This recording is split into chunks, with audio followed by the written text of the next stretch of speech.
What if the world you know was not the first world ever made? In the ancient Aztec cosmology, whispered through centuries of sacred smoke and starlit ceremony, there is a truth that quietly unsettles that humanity has been created and destroyed and created again. 4 times the gods tried. 4 times the world was undone by flood, by wind, by fire, by shadow. And yet here we are, fragile and breathing, living proof of a 5th attempt.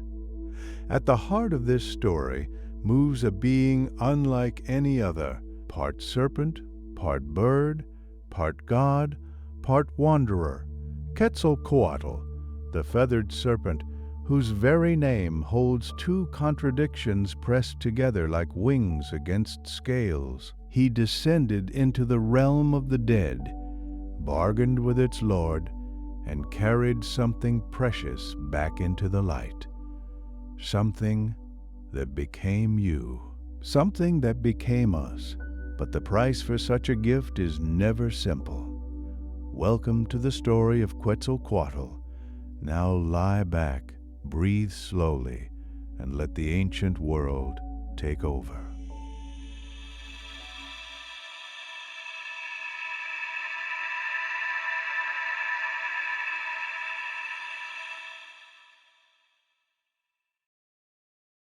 There was a time before time had learned to move, before the sun had a direction to rise from, before water knew which way was down. In that earliest of all moments, there was only a darkness so complete and so soft that it felt less like an absence and more like a presence, something breathing, something that had not yet decided what it wished to become. In the very heart of that stillness, there lived a god who was also 2 gods, and 2 gods who were also one. This was Ometeotl, the Lord and Lady of duality, the source from which all things would one day pour. He was the cold and she was the warmth. She was the shadow, and he was the shape within it. Together they rested in a place called Omiokan, the 13th heaven, which sat so far above everything else that there was, as yet, nothing below it at all. No earth, no sea, no wheeling stars. Only that high, quiet place, and the 2 who were one, sitting together in the deep, before the deep had edges. For an age that had no number, Ometeotl simply was. There was no need to hurry. There was nowhere to arrive. The darkness held them the way still water holds the reflection of a moon that has not yet been made, gently, without asking anything in return. But in time, or perhaps in the moment just before time, something stirred within that duality. A warmth gathered, a thought formed, vast and slow and round as a world that did not yet exist. And from that thought, from that turning of the divine mind toward itself, 4 children came into being. The first was Tezcatlipoca, the smoking mirror.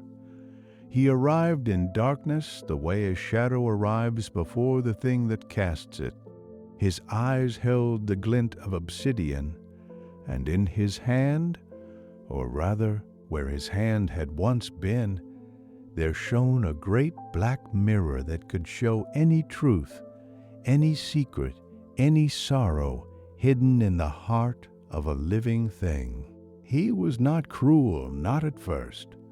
He was simply honest in the way that darkness is honest, hiding nothing because everything is already hidden. The second was Quetzalcoatl, the feathered serpent.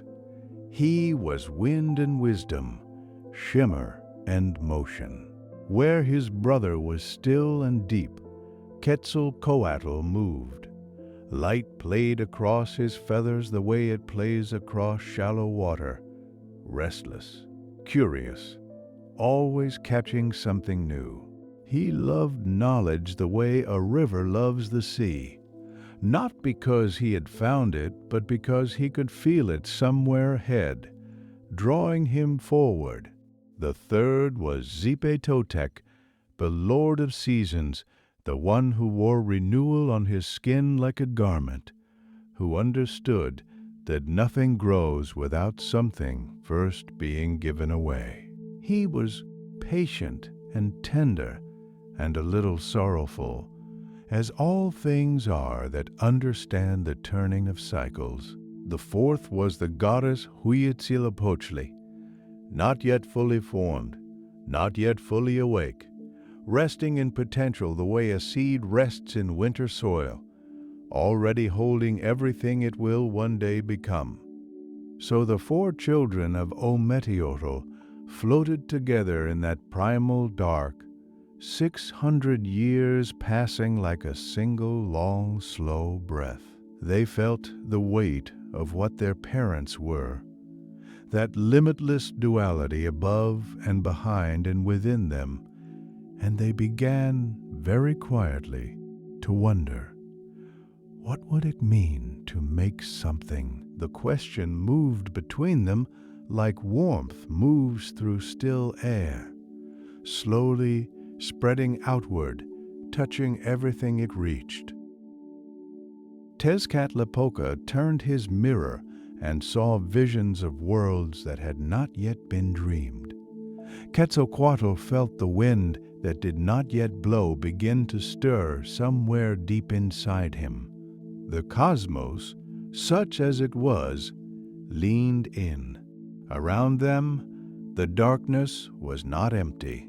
It was full of unformed things, shapes without edges, colors without surfaces, sounds that had not yet found the air to carry them. It was a world in its larval state, enormous and hushed, and the four gods moved through it the way swimmers move through warm, dark water, feeling the resistance, feeling the depth beneath them. They were not afraid. There is no fear, perhaps, when there is nothing yet to lose. There was only that slow, spreading wondering, and the awareness that something would have to be done, that all this waiting darkness was not a place to stay forever, but a beginning, a threshold, a vast and patient invitation. And so the four children of Ometeotl gathered themselves in the deep of before time and began to dream the world forward.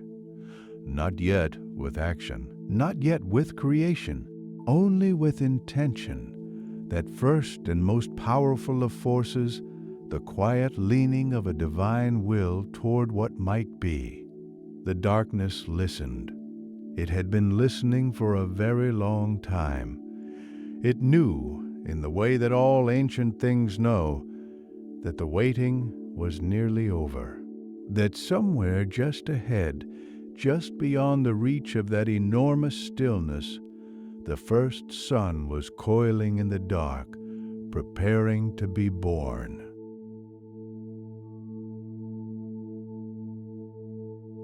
And it was born, not with a roar or a blaze, the way a younger world might imagine such things. It arrived the way a fire arrives when someone patient has been tending it through the long hours. Slowly at first, then unmistakably, then fully. The first sun opened above the world, and everything beneath it learned what light was. This was the age of the jaguar sun. Tezcatlipoca himself held it in place, dark and proud, his one remaining foot planted like a root among the clouds. Beneath him, the earth was not as you or I would know it. No rivers yet found their way to the sea. No small birds moved through morning grasses. The people of that first age were heavy-limbed and enormous, built for a world still finding its proportions. And they lived in the shadow of that first uncertain light with the slow, patient endurance of creatures who know nothing else. For a long while it held. The sun burned, the world turned. The great ones watched from above, learning what creation felt like. But Quetzalcoatl had also taken his place among the heavens, and between him and his brother moved something older than reason. That ancient, aching rivalry that had hummed between them since before the first word was spoken. It lived in the silence between them like smoke. And one day, unable to bear it any longer, Quetzalcoatl reached out and struck his brother from the sky. Tezcatlipoca fell. As he fell, his rage became something enormous and animal, and he rose again, not as a god, but as a jaguar, a darkness with teeth, and the great cats he summoned from his fury devoured the world entire.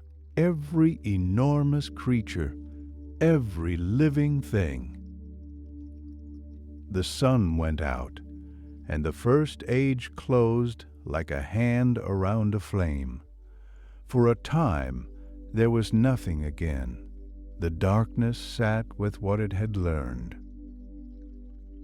Then the second sun rose. This time, it was Quetzalcoatl who held the sky, his feathered light softer, more patient, more inclined toward beauty. The people of this age were smaller and gentler, and they gathered the seeds that fell from the trees and lived quietly in the shelter of mountains. It seemed, for a while, that the world had learned something from its first ending, that this time the balance might hold. But Tezcatlipoca had not forgotten. In the long patience of divine memory, a wound does not close. It waits. He struck back, and the wind came with his vengeance, vast and absolute, stripping the world like a hand passing over still water. The trees bent and broke. The mountains shuddered. The people of the second age were swept into the rushing air, and when the storm finally exhausted itself, they had become the monkeys who still move through forest canopies, remnants, the elders say, of a world that almost lasted. The second sun scattered, and the sky went gray and hollow, and the silence returned. As the darkness settled once more between the ages, the great ones above did not despair. Despair belongs to creatures who believe time is short. The gods knew that time was the one thing they had without limit. They watched, they waited, they tried again. The third sun belonged to the rain. Tlaloc, the wide-eyed lord of water and storm, took the sky in his enormous hands, and the world that grew beneath him was lush and dripping and green, threaded with rivers that had finally learned where they wanted to go. The people of this age were smaller still, more precise in their movements, and they planted and tended and built in the comfortable certainty that the world was stable now. But the gods, it seems, were not yet finished grieving. Quetzalcoatl had loved someone, a companion, a brightness, and Tezcatlipoca had taken that brightness away. The wound of it moved through heaven like a season that will not turn. And in the depths of his sorrow, Quetzalcoatl sent fire where Tlaloc had promised rain. The sky opened, not with water but with heat, and a rain of fire came down upon the third world, slow at first and then total, until everything that had grown and flourished and been tended was gone. The trees went first, then the fields, then the people, who became the birds, the ones you can still hear in the early morning singing at the edges of what was lost. The third sun cooled to ash and silence.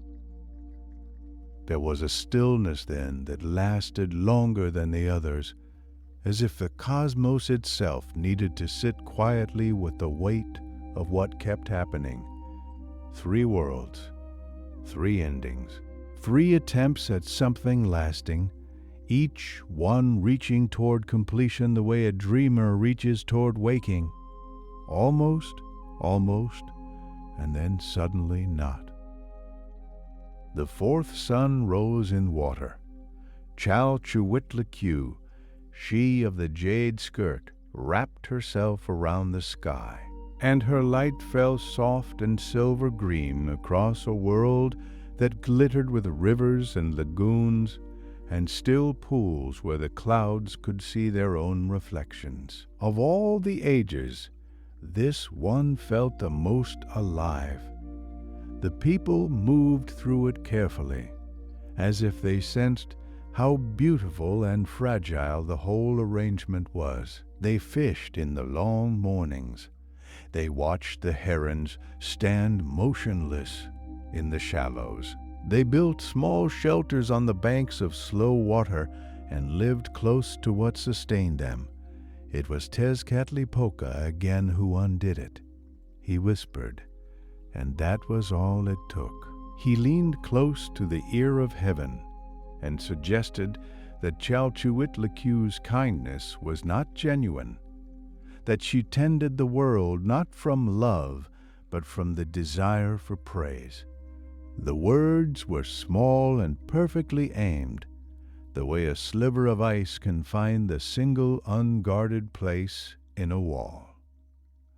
Chalchuitlicu wept, and when a goddess of water weeps without ceasing, the world below does not survive the morning. The floods came slowly, then completely, rising over the fields and the shelters and the quiet pools, until the whole world was submerged in the grief of a god who had only ever wanted to be trusted. The people of the 4th age became the fish who still move through deep water, silver and unhurried, as if they have forgotten the sky entirely. 4 suns, 4 ages, 4 worlds that rose with so much promise and dissolved back into the dark. Yet here is what the elders always paused to say when they came to this part of the telling. They would let the silence sit for a moment, not to create suspense, but out of a kind of reverence, because what the 4 failures meant was not that the gods were careless, or that creation was doomed to repeat its own grief forever.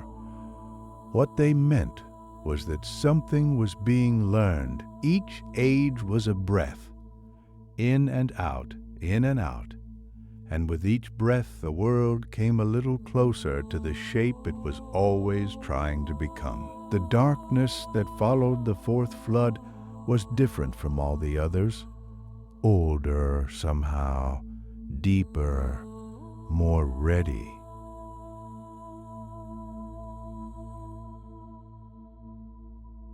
The great children of Amediotl gathered in that vast quiet, and they looked at one another across the ruin of 4 worlds, and something shifted between them. The old rivalry was still there. It would always be there, woven into the nature of things. But alongside it now lived something else, something that resembled, however faintly, the understanding that what they had been doing alone could not be done alone. The 5th sun would require a different kind of sacrifice. But before light could return to the world, something else was needed first. The bones of a previous humanity lay waiting in the deep, silent kingdom below the earth, the layer dark of Mictlan, where nothing moves quickly and nothing is given freely. Someone would have to go down into that stillness and bring them back. In the quiet of that gathering, one god stepped forward. That god was Quetzalcoatl. He stood among the others, the feathered and the fearsome, the ancient and the newly made, and said simply that he would go. No flourish accompanied the offer. No ceremony marked the moment. He simply said it, and the other gods were still, and that stillness was its own kind of answer. Quetzalcoatl was not a god of war or storm. He was something rarer and more difficult to name. A god of wind and learning, of craftsmanship and morning light, of the space between things where wisdom quietly lives. His body was covered in the green and gold of quetzal feathers, and when he moved, they caught whatever light remained in that dim, between-world hour. He carried within him a particular kind of courage, not the roaring sort, but the soft and steady kind that walks into darkness without pretending the darkness is not real. He descended alone. Mictlan was not a place you arrived at quickly. It was a journey measured not in distance, but in surrender. Each of the 9 layers asking something different of the traveler, peeling away certainty the way water wears a stone. The first layers were cold and wind-scoured, full of wide rivers the color of stone.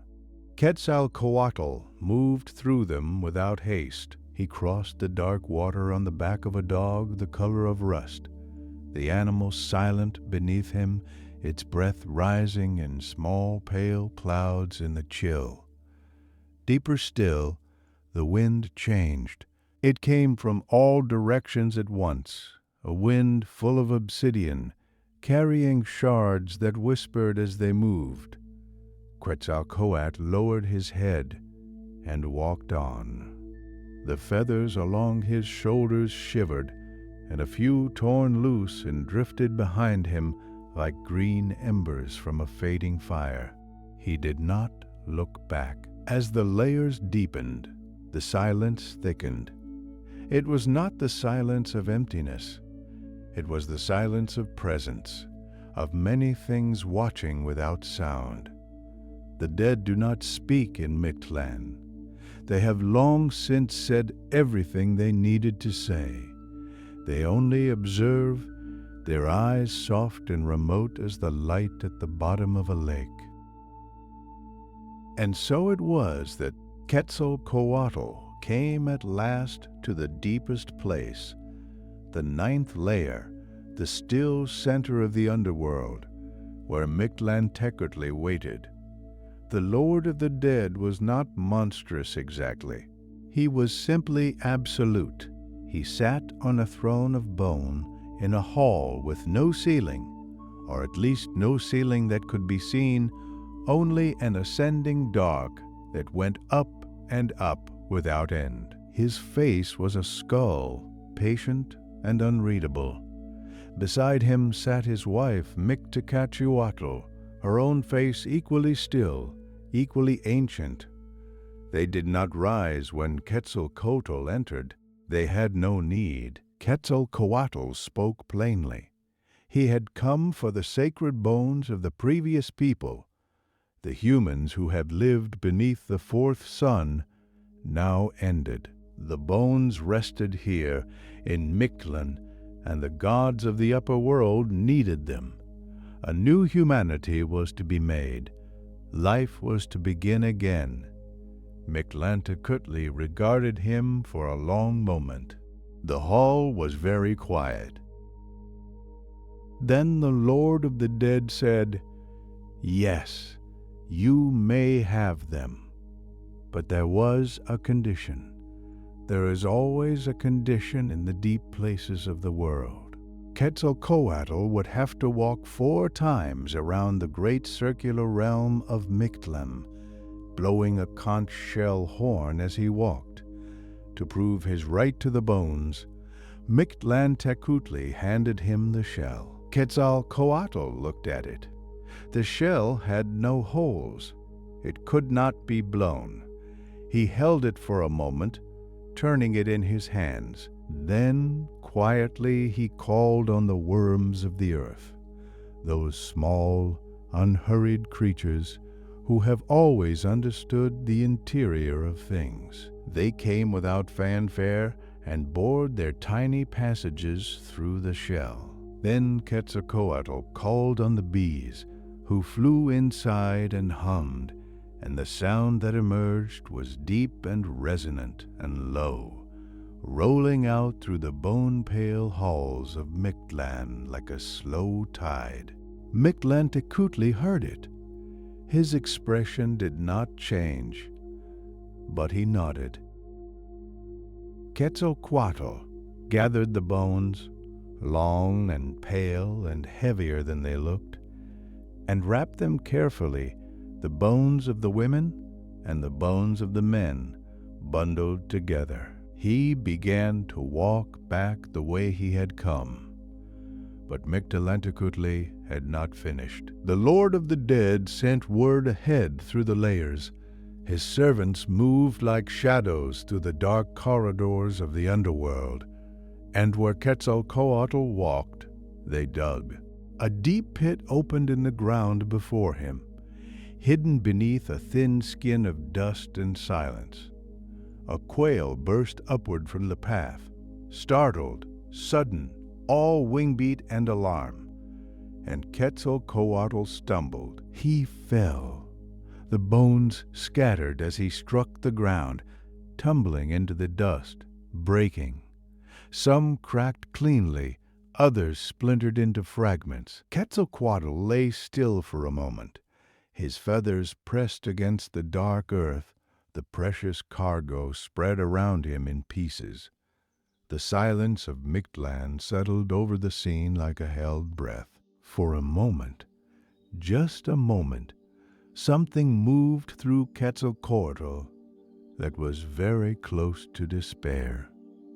He had come so far, he had solved the riddle of the shell, crossed the dark rivers, passed through the wind of obsidian, and now the bones of a whole humanity lay broken around him in the underworld dark. But despair is only a visitor when you know your purpose. Slowly, Quetzalcoatl rose. He gathered the bones, every piece, every fragment, every splinter he could find, and wrapped them again in his bundle, not as they had been, no longer whole and ordered, but real and present and his. He held them close to his chest, the way you might hold something you almost lost, and he walked on.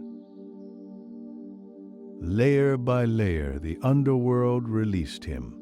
The cold winds grew warmer. The dark thinned slowly, the way night thins in the last hour before dawn, not all at once, but by degrees, a softening rather than a lifting. The rivers grew shallow. The watching eyes of the silent dead grew fewer. As he climbed through the final layer, Quetzalcoatl heard something above him. Distant, diffuse, barely a murmur, but real. It was the sound of the upper world, wind in grass, the slow movement of clouds, the particular quality of air that has known sunlight. He emerged. The sky above him was the deep blue of early morning, before color fully returns to things. He stood at the threshold between below and above, and for a moment he simply breathed. The bundle in his arms was heavy. The bones were broken. None of this was as it should have been. Still, he had them. He had come back. And as he stood there at the edge of the world, the other gods gathered around him, their faces quiet with something that was not quite relief and not quite reverence.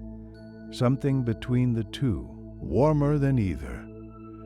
They looked at the broken bones in his arms. They looked at him. No one spoke of what had been lost in the falling.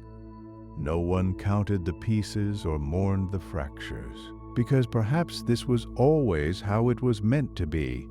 Humanity arriving into the world already marked by the journey that made it possible, already carrying within its very bones the memory of darkness crossed and trials endured, and the long, patient climb back toward the light. Quetzalcoatl held the bundle still. He was tired in the way that only deep and necessary work makes you tired. Not a weariness that diminishes, but one that settles into you like the warmth at the end of a long, full day. The work was not finished, not yet, but the hardest threshold had been crossed, and what had seemed impossible now rested, broken and whole at once, in the arms of the feathered god beneath the early morning sky.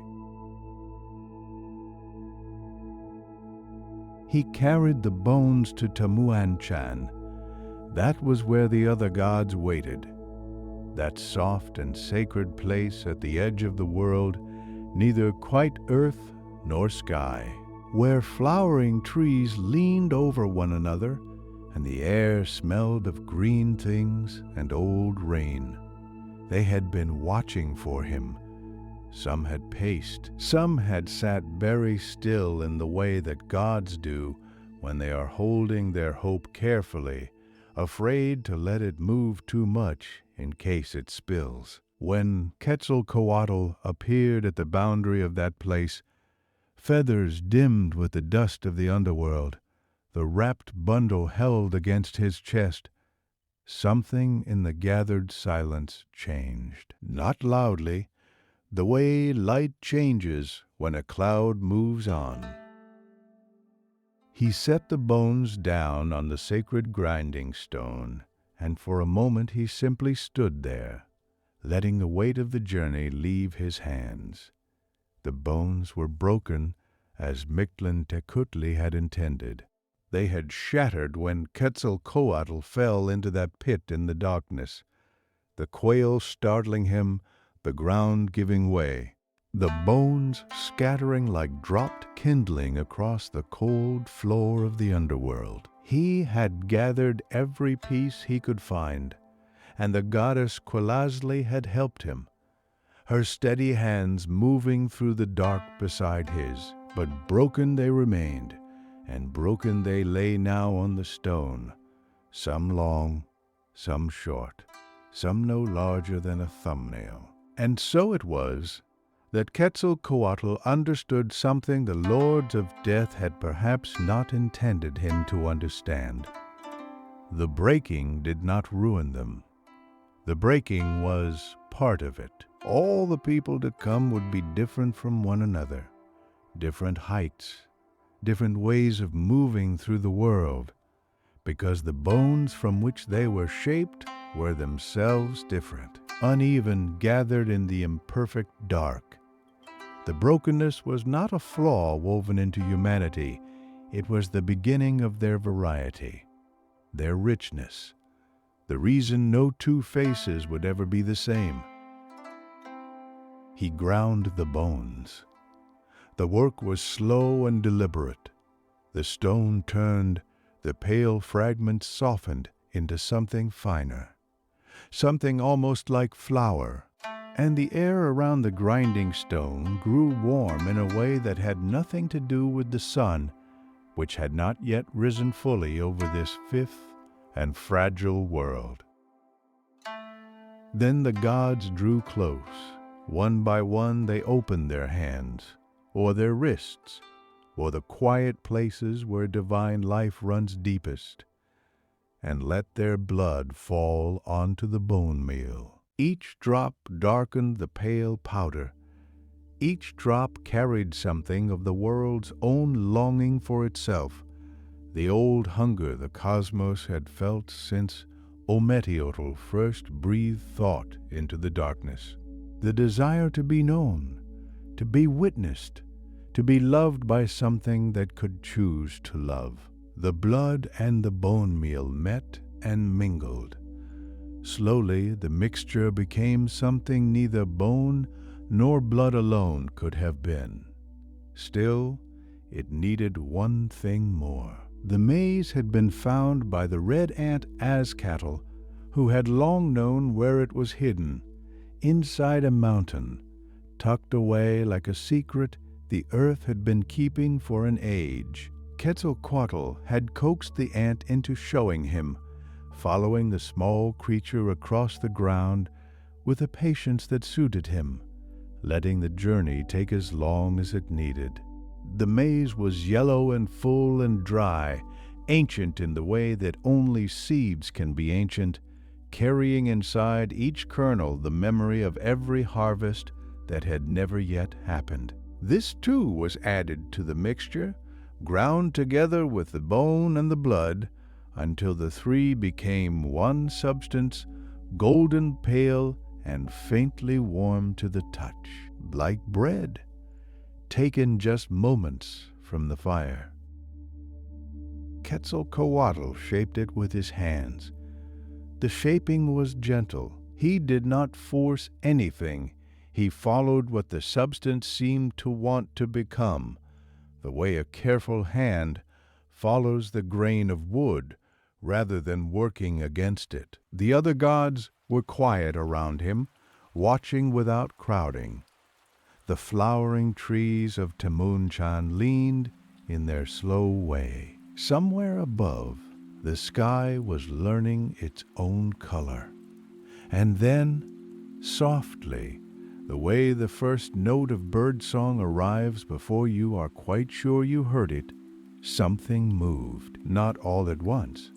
First one, then another, then a third. Small movements, like sleepers shifting toward waking. Fingers that had not existed moments before now curled slightly, as if reaching for something warm. Chests rose and fell with the first breaths, shallow and wondering. Eyes opened to a world that was, for them, entirely new. And yet the eyes themselves seemed to carry something older, something inherited from all those who had come before in the 4 destroyed ages, a quiet depth that suggested memory even where memory had not yet had time to form. They looked up. Above them, the first light of the 5th sun moved across the sky in long, unhurried strokes of gold and amber and the faintest rose. The world smelled of wet earth and maize and the green patience of the trees. The air was neither cold nor warm, but perfectly between the way mornings are when the season is new and everything is suspended in the moment before it commits to becoming itself. The first people breathed it in. They did not speak immediately. They lay still for a while, taking the world in through every sense they had. The light on their skin, the texture of the ground beneath them, the sound of the wind moving through the flowers of Temunchan, like a long and wordless greeting. Then, gradually, they sat. They looked at one another, different faces, different frames, shaped from bones that had each broken differently in the dark. And something in their expressions suggested that they recognized what they were seeing, even without yet having a word for it. The gods stood at a distance, watching. Quetzalcoatl stood a little apart from the others, his great feathered form still and quiet. His hands, still faintly marked by the work of shaping, rested at his sides. He watched the first people of the 5th sun discover that they were alive, and the weariness that had settled into him softened further. became something closer to peace, or perhaps to relief. The particular release of a task carried a long way, finally gently set down. The world was not finished. It would never truly be finished, but it was begun. And so the days turned one into the next, like pages in a book no single hand had written. The fifth sun rose each morning and crossed the wide sky, and the people below learned the names of things: water, wind, corn, sleep. They learned to grind and to weave, to plant in rows and harvest in gratitude. They learned to look up and wonder, which is perhaps the most human thing of all. Quetzalcoatl watched them for a long while. He walked among the milpa fields in the early hours, when the mist still rested close to the earth and the world smelled of wet soil and green growing things. He listened to the sounds of morning, the low murmur of voices, the soft percussion of hands at work. The laughter of children discovering the world was full of interesting edges. All of it rose around him like an offering, and he received it quietly. But something in him had begun to shift. Not sorrow exactly, not longing though it wore a similar face. It was the feeling that comes when a thing is genuinely complete, when the story has been told all the way to its ending, and any further word would only be too many. He had descended into darkness and returned. He had ground the sacred bones with blood and breath and patience. He had seen life open its eyes for the first time, blinking in the new light of a new world. His work was done. He walked east. No one knows how long the journey took. Time moves differently for those who are woven from more than flesh. He passed through valleys where the rivers ran slow and silver, and over hills where the wind moved through tall grasses with a long, low whisper. He passed ancient stones that remembered the earlier suns, worn smooth by rains that had fallen long before anyone had a word for rain. He walked without hurrying. He had learned, perhaps better than anyone, that all things arrive in their own season. At last, the land softened and opened, and the great eastern shore appeared before him, the place where the sky rests one edge against the sea.